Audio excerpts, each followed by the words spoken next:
Welcome to episode 8 of Uprise Stories, where we're talking to remarkable people who are pursuing lives and careers with more meaning. This episode, we talk to Jannick, who, having had some more time to reflect on what's really important during the COVID pandemic, has now left his corporate 9-to-5 to work full-time on his own venture, Remodely. Remodely was born out of a realisation that, although international travel is now somewhat more complicated, we actually have so much to explore on our own doorsteps, and we can travel in a more sustainable way. So, Jannick is creating a weekend stay-away guide for his local area of Copenhagen and beyond. We chat about how he came to realise he needed something more meaningful, the challenges he's faced, and how he's grown as a person having launched his own venture. So without further ado, here's Jannick. So, Jannick, welcome to another episode of Uprise Stories. Thank you for joining us today and sharing your story. Firstly, I apologise for my slightly croaky voice as well because I had a bit of a cold, but are going to be fine. So I want to kind of start by going back a few months, I suppose, to before you started your journey with us, to kind of when you were deciding to make this sort of life transformation decision.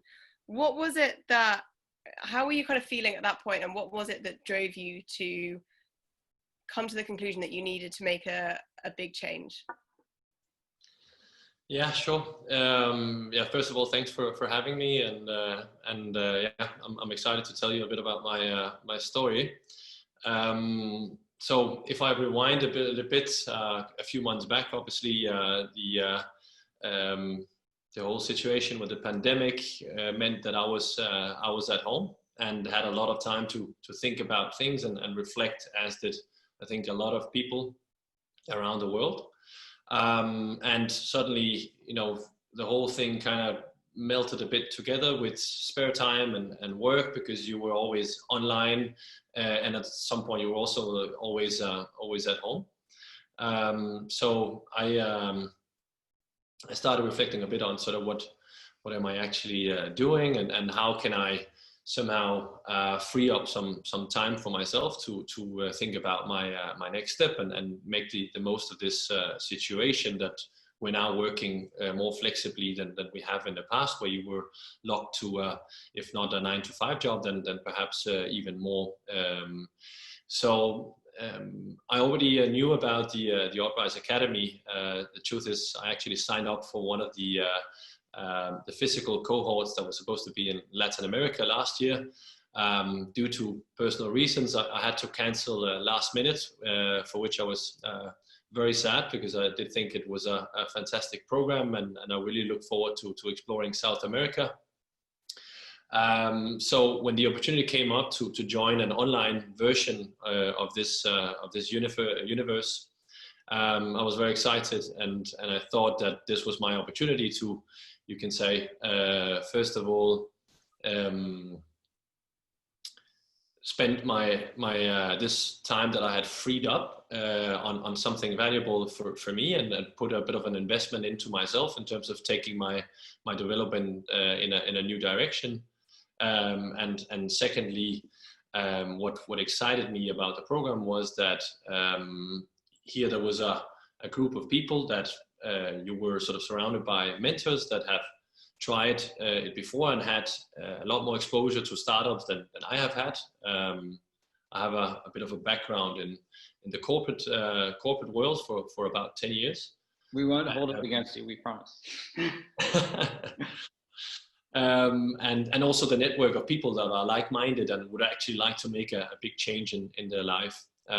So we joined this journey back in May, and I could just feel like that the more and more deep into the program I got and started working on my project, I realized that I had these aspirations all along to actually build something, and not just be part of you can say a large organization where you kind of trade your time for money. So I think what Uprise gave me was sort of a clear path ahead of me to say, now I kind of know how to take an idea into a more concrete product that potentially can be launched. Yeah, I think the interesting thing is, for a lot of people, they they have that call at some point that they want to do their own thing. They want to kind of, explore their options beyond the comfort zone. What do you think actually made you jump? Like, what was the thing where you were like, as you mentioned, you were thinking about coming to Latin America and you, postponed it.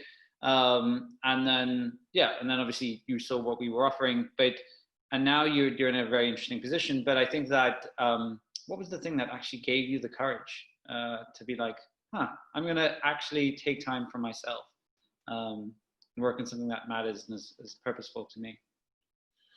So I think I found through the process a bit of a mindset change. I think I've been trying, you can say, side hustling for a long time. I had different ideas and projects that I wanted to launch, but they kind of always stayed in the top drawer and always became sort of a little bit of a lab project.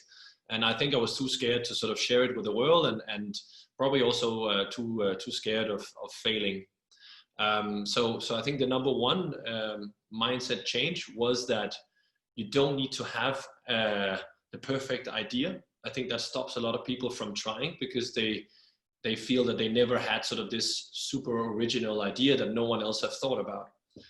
And secondly, I think the fear of failing was something that I had to sort of look at in a different way and say, I think the mantra nowadays is pretty much, you will fail, so fail fast.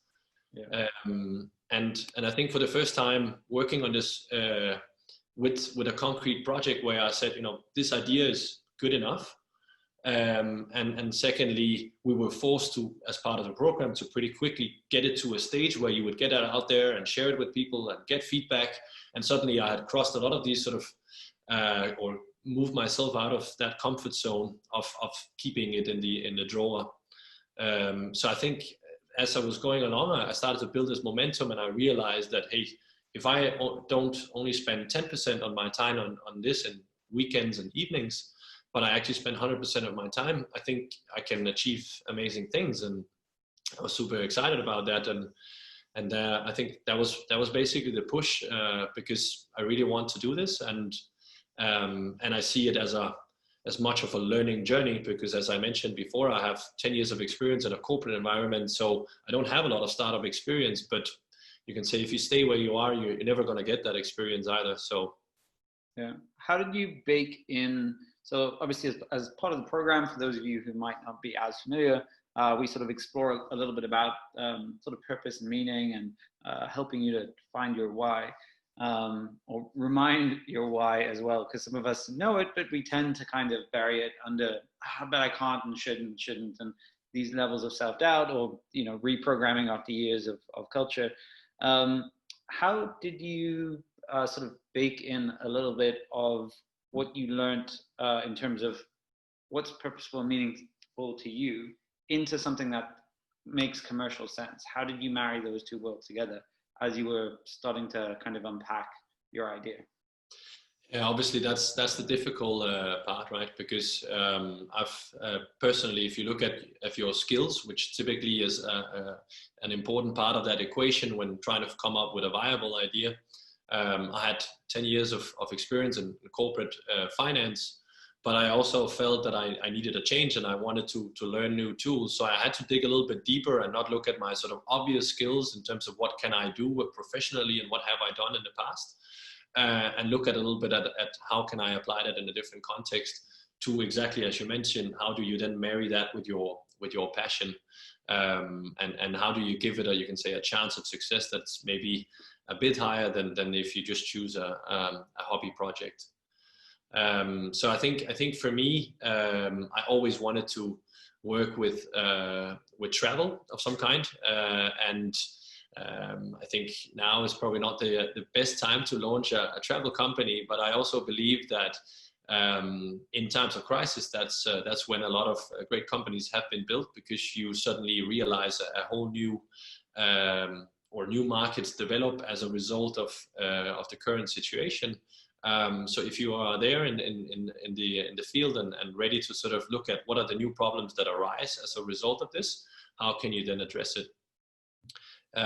So I think for me, it was very much about that. Then I think as part of this, the soul searching process, I dug a bit deeper into what is it exactly that I have done in my previous roles. And although I've been working in finance, what I've always been very focused on is how can I optimize the way we work? How can we work smarter? How can we spend less time on less valuable things and more time on the valuable things? And I've always been excited, you can say, also to work with my stakeholders in sort of a partnering role when it comes to like giving them some advice in terms of how can they free up time. So I thought, and I guess as we work with it on the program to sort of develop this mission for ourselves, I think I haven't had it as a clear mission in the past, but somehow I always work towards this way of working and using those skills. So I made it my mission to help people on a journey, and to make it sort of a journey of anticipation and learning and joy at the same time. Awesome. And I think that can really be applied and merge with the passion of travel, because travel is a journey in many ways. And yeah. So tell us, I suppose there's suspense for those who are listening. Tell us, what is your project? What's your grand idea? What are you working on? What are you bringing to life? Yeah, so this would be the perfect moment to pitch, and in the perfect pitch, I would have the answer to that already. I think throughout the program, I already tried a few iterations. As I mentioned before, we were accelerating quite quickly through the different stages and getting it out there and getting feedback. So what I know for sure is that I want to look at how can we experience the world in a different way in the aftermath of the global pandemic. I want to look at how can we find the same experiences that we used to find maybe far away. How can we find that a bit closer to home? Solving problems of anxiety related to travel, but also looking at more sustainable ways of traveling, such as train or other more sustainable methods of transportation, modes of transportation. And lastly, how can we encourage people to then make it count? Because probably we won't be able to travel as much as we used to do. So how do we make sure that we make it count? And that we encourage people to go a bit deeper and appreciate these experiences.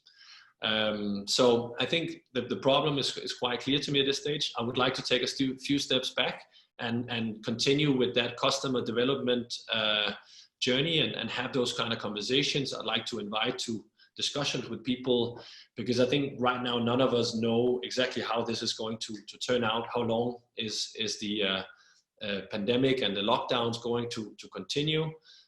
When will we find a vaccine? Will we go back to normal afterwards? I think my guess is as good as yours.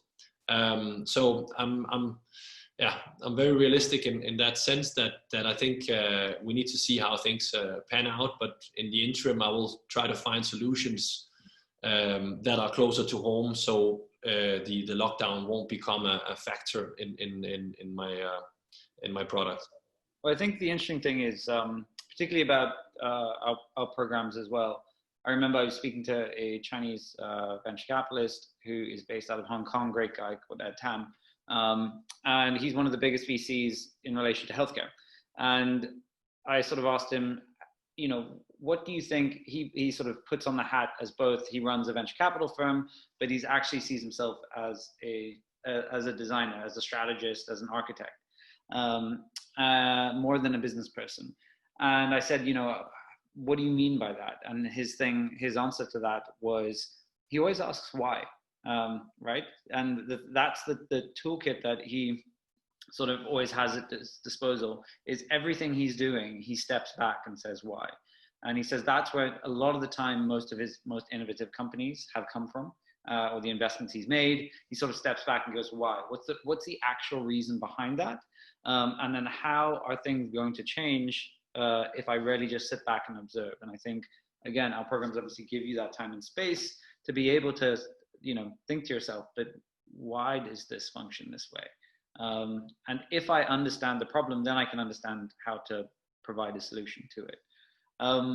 When you were, I suppose, how did you deal with the kind of tango, if you will, which everyone goes through, and it's a completely natural process, the cha-cha of moving with an idea, testing it, coming up with it, and being like, oh, I'm gonna take a step back, see, question, ask a couple more things. How do you deal with that? How do you frame your thinking when it comes to playing in that space? Sorry, Carl, can you repeat the question again? Just Yeah, of course. So when you are looking at how you sort of have gone from idea, and then you've tested out a couple things which haven't really aligned with what it is you want to do long-term wise, potentially with the project, or it's not quite aligning with maybe what the market is doing. How are you seeing, what mindset do you adopt when you're starting to think a little bit more about, how do you go back and iterate ultimately? Okay. Yeah. Obviously that is I think it's a very different way of working than what I've been used to. I think that's the exciting part of starting something up as opposed to being part of something more established, because you rarely get to take a few steps back and actually completely redo the way that you do things, because these processes and cultures are so deeply ingrained in the way that you do business. So the space in which you can make drastic changes is a lot more limited in a corporate setting. Yeah. So I think when it comes to the project, I think, and that's exactly why I said before, I at the moment, now that I'm only in week 2 of this wonderful journey, I've decided to take a few steps back, because although I got to sort of by the end of the 3 months project, and when we pitched the third and last pitch of the program, I had accelerated through the stages and perhaps skipped, you can say, a few steps along the way. So I think it would be healthy to take a few steps back, and I want to stay open to, you can say, I'm here to solve a problem rather than locking in on a solution and then quickly getting that out, because I want to take my time, and also want to learn from the journey, because I do admit that I have a lot to learn in starting a company, and I will fail multiple times. So I think it's incredibly important that I don't become too focused on getting a product done and then getting it out there. I can say that it's one of my side hustles. I made exactly that mistake. I quickly identified a problem, at least that seemed to be a problem to me. I spoke to a few friends, and okay, this was sort of, I felt like I had validation from those conversations. And being very inexperienced at the time, my first response was, this is, you need an app to solve this. And the app kind of became a solution to the problem. But I think I realized along the way that the app is just a sort of a way to get it out there, and that my value proposition wasn't clear. I found out only after I had hired an external company to build the app for me and put some money into it, and I think I worked with them for quite a while, spent a lot of hours and weekends on this, and then in the end we had an app that basically was ready to go in the app store, but I had no clue like how to take it to the next level, and it kind of died out. So I don't want to make that mistake again. But what I have learned also from the process is that this time I will be faster in getting something out there and getting the feedback. But back to your question, how do you then sort of tango or cha-cha-cha with that? I think the key component here is that you stay sort of, you can say that you stay focused on solving the problem, not so much on your solution, at least to begin with. Yeah, I think that openness is so important in these phases, right? Like that, particularly when dealing with uncertainty.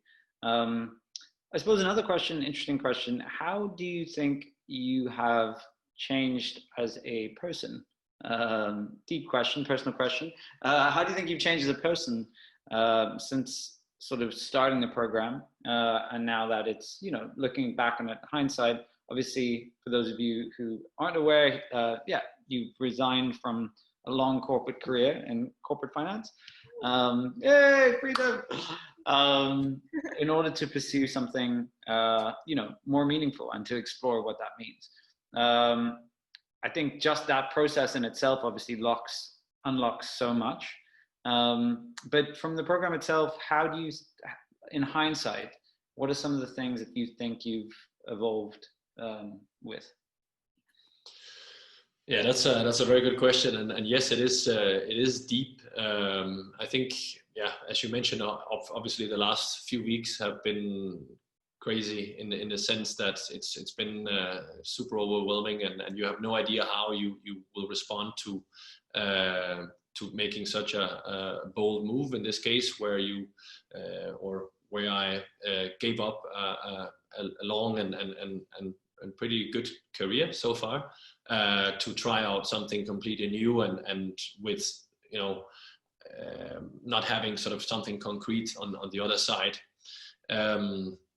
What the program gave me and what the program taught me, I think, about myself that enabled me to make that decision was this realization of, I think, number one, as you mentioned before, I think it's not that you find your why. I think your why has probably been there all along, but I think that the work with your why and what is meaning to Jannick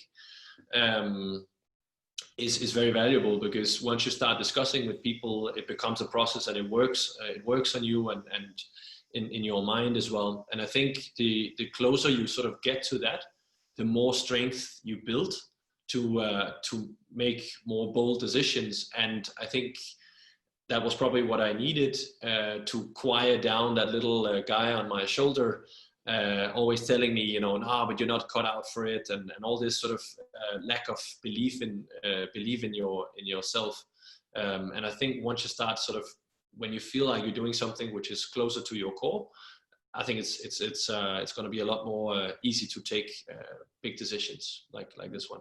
I know that in London, I remember when I took some time out between projects. Well, actually, I'd quit my job to work on something that was just an idea at that stage. It then obviously formed into a company. It's been going for a couple of years now, but I remember at dinner parties and going out and meeting people and people saying, "Oh, how's work going?" Or like, "What are you doing?" Or people meeting you and being like, "What do you do?" And then your response is, "Oh, I'm like working on a thing, like, you know, or I'm taking some time." And what's quite interesting is seeing people's faces, almost particularly in a city like London, where everyone's kind of the first thing they ask you is, "What do you do?" They're sort of career junkies. But they don't know why. You know, they're working for the sake of working. They're working to get a mortgage. They're working to do whatever it is, but they don't know what they're doing it for or why they're doing it. But they want meaning and purpose. So when you sort of engage with people now, do you find yourself sort of wearing this badge of honor where you're like, I'm actually pursuing me. I'm pursuing things that bring me to life. I mean, you look like you're glowing. I don't know if that's just the summer sun has been generous, but there's an energy to you that definitely looks like it's changed. How do you approach that conversation? How do you approach when you're talking to other people? How do people respond when you sort of left the office, if you will, the virtual office? Was there shock? Was there people like, what are you doing?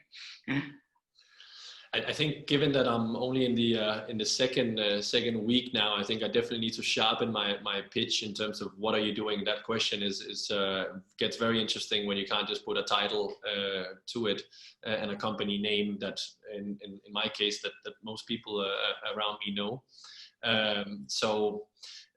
Obviously a challenge. I think for people that know what I was doing in the past, of course, that's a natural question. Like, why would you give that up for something that's so insecure and you have no idea like how this is gonna turn out. So I think that's that part of the discussion, I think I've had so many times also with the family and close friends, obviously. So I think I'm getting good at that one. But I think the dinner party one where people are like, so Jannick, what do you do for a living? I think that one I need to work on a little bit. But for now, I guess it does sound something like that I resigned from my job after 10 years to pursue a more meaningful career with what I'm very passionate about, which is creating experiences for people that makes them go deeper. Yeah. I think just to pick up, I think it's so interesting that you said, kind of the first thing you said was like, when you're talking to other people about it, you need that kind of, that one line or that kind of quick explanation of like something that you're doing. And I think that's so interesting because, as like Kyle was saying, we kind of live in this world where everyone's kind of got their careers and they're always progressing, they're always kind of working on stuff, or like, you know, you've got this high status job, whatever. And actually no one, it's like a really shocking thing when someone, you know, if you can't just say that one line and you're actually like, you know what, I'm actually just taking some time to like figure out what I'm doing. Like no one does that. And I just thought it was so interesting how you're like, oh, I need my line to say, because people don't really understand when you're like, I'm actually just taking some time to like work on a thing and see where it's going. Because it's just, we live in a world where everyone's just like, you know, always working for that next thing, you know? Yeah, absolutely. I think it's it doesn't seem to be a sort of a valid answer to say I'm actually figuring it out at the moment. But I guess that is it should be though. It should be, absolutely. And I think again, I think there's never a right time to do this. I can only say that, I mean, you can always find pros and cons of whenever you choose to do it. In my case, I think the timing is right, in a sense that I now have 10 years of experience to sort of fall back on. So actually the risk kind of feels a bit less. But other times I romanticize, you know, what if I had done this when I was in my 20s, you know, where would I be now? And, you know, you have a lot less, you know, at stake. At least you're telling yourself that, because you kind of feel like now you're giving up a huge career, which you wouldn't be if you started out of your parents' garage when you were studying or something like that. So I think there are pros and cons, but I think there's never a right time. But I think no matter where you are in your career, I think it's always a healthy exercise to stop for a minute and figure out sort of what, if you are on the right track, and if not, then what do you want to do? We only live once, and I think life is too amazing to live small. 100%. I think the thing that for me is a lot of people forget that we all are entrepreneurs, right? We trade our time in an organization in exchange for providing a service and a skill. And something that I think a lot of people forget is to ask themselves, are you enjoying the ride? Are you enjoying the ride that you're on right now? It's not about getting to the destination, because that destination in your mind is never going to get there. You're never going to have enough money. You're never going to be successful enough if that's your ultimate goal, because it's unquenchable. So it's more in many ways about starting to think about, you know, what do I actually enjoy doing? Is the ride a good ride? Am I finding peace in this moment? Am I creating impact with what I'm doing? Am I actually getting long-term personal growth versus just a bank balance and then, you know, that's it? I suppose, what are some of the things that you have adopted during these 2 weeks as you are fresh off the boat, if we will, out of corporate? What are some of the things in these 2 weeks that you are filling your time with? Obviously, you've done the course with us. You are working on a project, but how has the shift in your day? How has that changed? Yeah, I think that's a very interesting question, especially because the first week I actually spent on the couch, and that's not because I'm lazy, but I got maybe the whole thing was a bit overwhelming, so I actually got a bit sick. So I was watching a lot of Tour de France and drinking tea, which is why I canceled our first session together. But today was basically my sort of, I consider today day zero, and this is sort of the beginning But I can tell you about my day to day. So I got up early in the morning and did my morning routine. And then I sat down in front of the computer and started writing a bit on an article that I would like to publish. I always enjoyed writing, and I would like to get into that. And I think can be a way to start that discussion that I want to start around sort of how do we solve these problems of traveling during or after a pandemic. And then I had lunch and I went for a long walk around the lakes here in Copenhagen to reflect a bit. Went to a cafe to sit outside and work a bit, where I did some brainstorming on my value proposition and the questions that I want to ask in my next sort of survey for potential customers. And then I came back and did a workout, and now I'm here sitting and talking to you guys. And I guess, the great thing about it is the flexibility, right? That you actually get to plan your time exactly the way that you want to. You can plan it according to your energy. I'm typically more energetic in the morning, so I try to get as much done before 11 o'clock, and then I know that I have a little bit of a slow period after lunch, which is why I go for a walk, and then I have a workout later in the afternoon that gives me another boost for the evening. So hopefully I think it's all about creating some healthy habits for yourself. And then I think the rest is up to your self discipline and all of that, and perseverance, and I guess that's what I'm yet to show and prove to myself, that I have what it takes to work under so much freedom. Yeah, I mean, I know from my time when I was in a similar position. I remember the thing for me that I had to keep reminding myself as well is the importance of emptying the cup. Right? Like if you want to fill the cup with a new, and I use that in a metaphorical sense, but emptying the cup of the thoughts that are streaming through your head, the relationships that you have with work and status and titles and all of those sorts of things, and then needing to empty that cup and then start to think about, well, what are the things that I actually want to start inviting back into my day? What are the projects that I want to work on? Where do I want to deliver impact? How do I want to earn money? How much money do I want to earn? What type of projects do I want to be involved with? What type of people do I want to work with? It's the first time when I did that. It was the first time in a long time that I had that, gave myself the permission to do it. And a lot of people wait until they're retired, and as we can see, I think that's a pity. As we were saying, life is majestic. It's beautiful. Those lakes are designed to be walked around in the afternoons. Coffee shops are meant to be sat in. They're not meant to, we're not meant to sit in these air-conditioned offices for the entirety of our lives. I think you're touching upon an important point here, Kyle, if I may interrupt.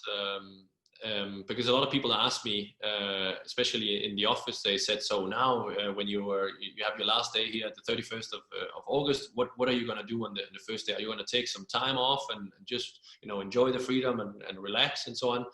And I think my initial response was, no, I'm so excited to start this thing, and I have the momentum and I don't want to lose it, so I'm going to start day one and work on this. And then, as I mentioned before, this illness sort of got me instead of flu or whatever it was. And I actually think that was probably a good thing.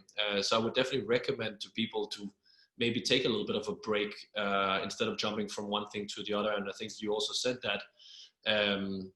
And I did actually spend a bit of time last week in also thinking a bit about sort of how do I want to structure this. I was trying to get some of the fundamentals in order, also thinking a bit about sort of budgets and what kind of people could I reach out to, and so the more the practicalities around this new way of working, and I think it was super healthy to actually take it easy for a second, and I didn't work on the project last week, and maybe even you can probably even spend a bit more time than just a week, but I definitely resonates with me taking a bit of time off. And then a question a little bit around community, right? So I think the interesting thing is when we work in corporate, um, you tend to, there's that classic old phrase, we become the 6 people we spend the most time around. So increasingly, we spend probably more time in our offices if you're working than you do with your partners or your friends or your family sometimes. And so you tend to become, your mindset tends to be influenced by those you're spending time with in the office. How now are you seeking out community? Obviously, us at Uprise, community is a big thing for us. It's seeking out community. How are you seeking out community in your new phase? Where are you finding that community? Where do you think you're going to look? Yeah, I think that's a very good question, and that's also a question that I got from a lot of people because I think another standard question once people find out that you're building something on your own, apart from asking what it is that you're building, they're also asking with whom or if you're doing it alone. And in my case, I'm starting alone, and therefore I think it's super important that I have a close network of people that I can rely on for sparring and for good advice whenever that's needed, and share the ups and downs with, because I think that's very much part of the journey, and you need someone to enjoy the ride with. So in my case, I think the program was a super good platform for community. As I mentioned before, here you are with 20 to 30 other people that are exactly in the same situation as you are. I think in our case it was a bit unique because we did it remotely, so we had never met these 20 to 30 people, but we actually built quite a close bond over those 3 months, connecting on a weekly basis, one-on-one, and as a group. So I'm actually still in touch with some of the guys from the program, and I think it really helped me throughout August when I went back to work and started to forget a bit about everything that we worked on with the program, and that kind of kept my momentum a bit. Being reminded that these guys were continuing, and I'm so excited to see where they're going on their journey now.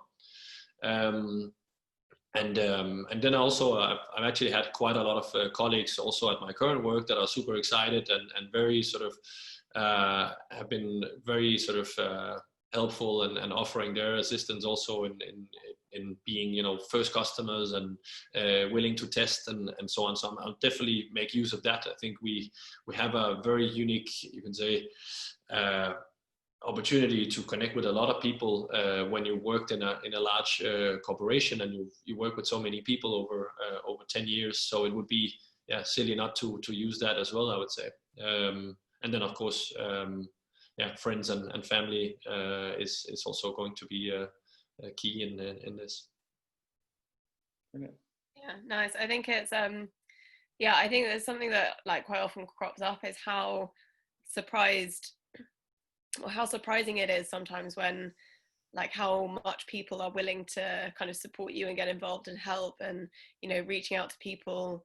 More often than not, they will come back and say, yes, I can help you, or even if they say no, you've not really lost anything. But yeah, I always think it's so amazing how willing people are to actually support you, because I think a lot of people probably see someone that's going out on their own journey and kind of going out on a limb and building something yourself and kind of thinking, wow, that's amazing, I wish I could do that. So I'm kind of they'll be in awe of you in a way and want to help you in any way possible. I think that's awesome.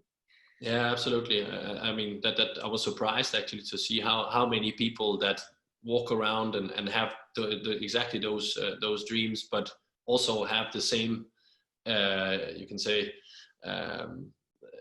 lack of trust in themselves that they can actually go and do it, and therefore they're super excited and very willing to help when someone is taking that move. Yeah. And so kind of on that note, just as a last question before we wrap things up as well, because I'm conscious of time, what advice could you give to someone who is maybe in your shoes a few months ago, who's thinking about, there's got to be more than this, and I want to kind of pursue something on my own, but they don't really know whether to take that leap or not, or where to start? What is the kind of one piece of advice that you would give to them?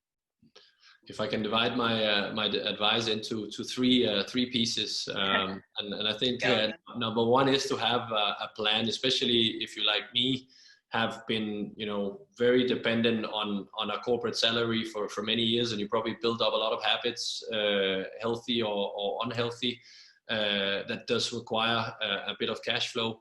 I think you really need to be critical and look at the kind of lifestyle that you want to have, and how can you minimize a lot of the luxuries that you're used to, and figure out what can I actually live without, and where I wouldn't care, so that you have a plan for how do you make this sustainable.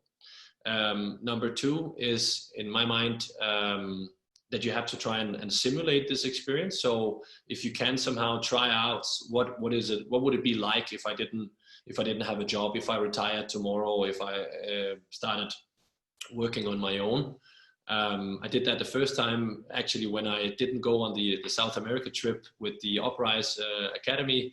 I planned a trip for a month myself with my girlfriend, where we traveled around, and that's the first time since uni, I guess, that I had 4 weeks of vacation. So I really sort of felt the freedom of what it would be like if you had more than just a week, which you normally do. And second time was obviously in connection with the program. So the last 3 weeks I basically took off in July as vacation and focused fully on the project. And I really felt the difference from, you can say, in the beginning of the program, where I was juggling both work and the program. You don't have the mental capacity to be as creative as you need to be to start something. So that's the sort of simulation. And then I would say, last but not least, build some momentum for yourself. Put yourself out there, sign up for a program like Uprise Academy, and then you kind of, once you're so deep into it as I was, it's impossible to go back. Fantastic. And where can they keep an eye on you? Where can they find you? If there are people listening, how can they track your progress? Do you have an Instagram, a Twitter, a LinkedIn? Where's the best place to find out who you are and what you're doing?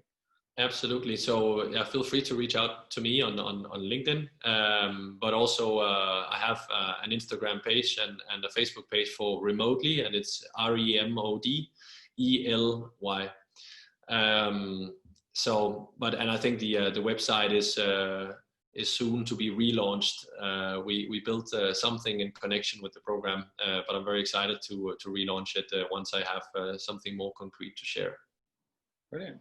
Fantastic. I will put links to everything, excuse me, I'll put links to everything below as well, so that people can find you. Wonderful, thank you. Thank you for being such a brilliant guest, Jannick, and I'm really excited to see what you get up to in the future and how things progress, because it's amazing. Thank you so much for having me, and thank you for a wonderful program as well. You're welcome. It was a pleasure dealing with you. Thank you.